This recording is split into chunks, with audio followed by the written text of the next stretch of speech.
ये सारी सृष्टि जो बनी है वो उस चीज की बनी है जो है, उसकी नहीं जो नहीं है। उस पर ध्यान देने की जरूरत नहीं है जो नहीं है, जो है उस पर ध्यान देने की जरूरत है। तो क्या है? दुखों के बीच में भी, दुखों के समुद्र के बीच में भी ये नर्तन है, इस पे ध्यान देने की जरूरत है। दुखों के बीच में ये श्वास आता है जाता है, इस पे ध्यान देने की जरूरत है, क्योंकि ये है। जो समय निकल गया वो नहीं है, और जो समय अभी आया नहीं वो भी नहीं है, पर आज का दिन है। और कल का दिन भी अगर उस बनाने वाले की कृपा रही तो कल का दिन भी आएगा। और कल के दिन क्या होगा?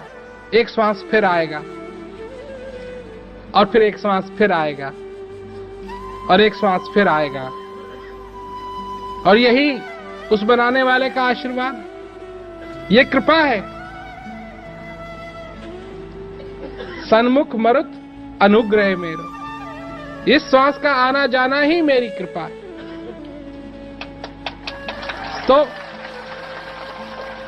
अगर कृपा को बचा लिया तो तुम धन्य हो गए, कृपा को नहीं बचा पाए तो चली जाएगी, निकल जाएगी। तो बात निकलने की नहीं है, बात बचाने की है। बचा लो, बचा लो, हर एक श्वास को बचा लो, इस जीवन को बचा लो, इस आनंद को बचा लो, तुम भी धन्य हो जाओ। बात है तुम्हारी, तुम्हारे जीवन की, तुम्हारे परिवार की जीवन की नहीं, तुम्हारे बेटे की जीवन की नहीं, तुम्हारी, सिर्फ तुम्हारी।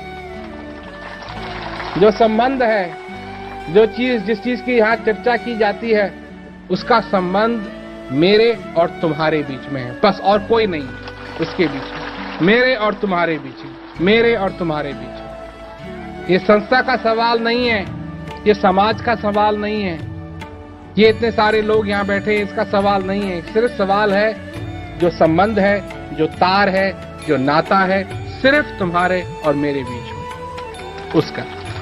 मैं तुमको क्या कह रहा हूं, जो मैं कह रहा हूं वो तुम्हारी भलाई के लिए कह रहा हूं। अगर तुम जग सके, उस श्वास को बचा सके, तुम्हारा जीवन धन्य हो। जो तुम्हारे साथ में बैठा है उसका हो ना, तुम्हारी बात कर रहा हूं मैं, तुम्हारी बात कर रहा हूं, तुम्हारी बात कर रहा हूं। तुम्हारा जीवन धन्य हो, बचा लो।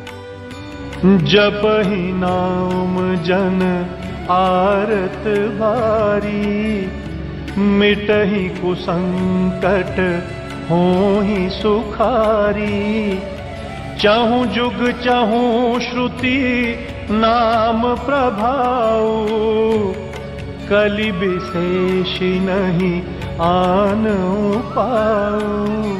अत्यधिक कष्ट से पीड़ित मनुष्य भी अगर भगवान के नाम का सुमिरन करता है तो उसके बुरे से बुरे संकट भी दूर हो जाते हैं और वो सुख शांति का अनुभव करने लगता है। चारों युगों और चारों वेदों में भगवान के नाम के प्रभाव का वर्णन किया गया है, परंतु इस कलयुग के प्राणियों के लिए शाश्वत सुख शांति प्राप्त करने के लिए इसका विशेष महत्व है।